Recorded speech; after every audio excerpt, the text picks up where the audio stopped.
Él ha sido desplazado. Hay iglesias donde Dios ocupa el segundo lugar. Yo le he escrito a la iglesia, pero Diótrefes, a quien le gusta tener el primer lugar entre ellos, no nos recibe. Por esta causa, cuando yo vaya, haré mención de lo que hace, pues anda hablando mal de nosotros, y no contento con esto, no recibe a los hermanos, y a los que quieren recibirlos les prohíbe hacerlo, y los expulsa de la iglesia. Tercera de Juan 9:10. Nos han robado la iglesia, han desplazado a Dios de lo que le pertenece, han usurpado un lugar que solamente le corresponde a Dios.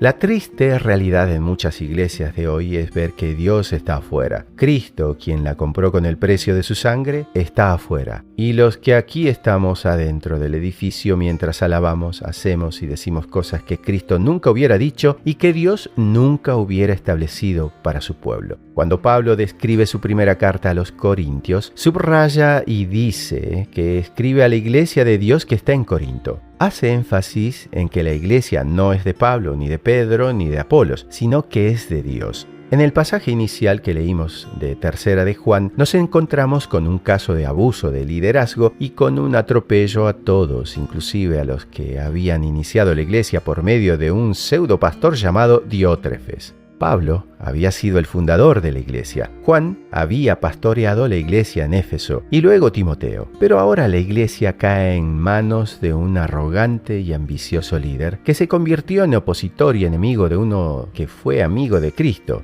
el apóstol Juan. Pero esa no es la única forma de dejar a Dios que ocupe un lugar inferior al que le corresponde.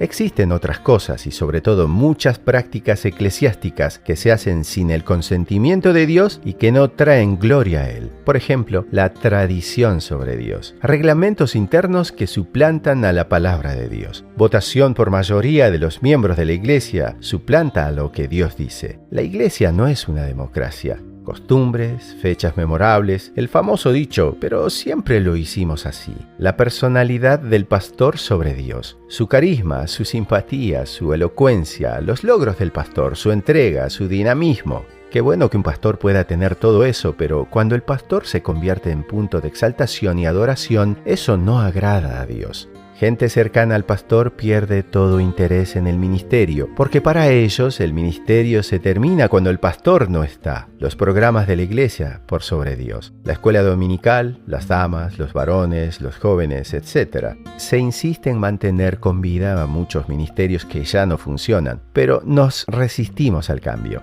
Iglesias donde se habla más de finanzas y prosperidad que del mismo Dios. Se gasta más recursos y tiempo en personas que no crecen que con quienes recién llegan.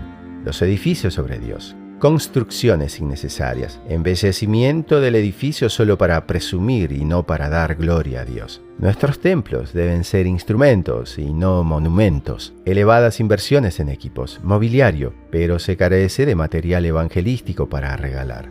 Activismo sin productividad, viviendo de eventos y festejando fechas religiosas y seculares para dar señales de vida. Pero en realidad estamos muertos. Y muchas veces, cuando las congregaciones o los ministerios llevan el nombre de sus fundadores, es clara señal que la iglesia ha dejado a Dios en segundo lugar.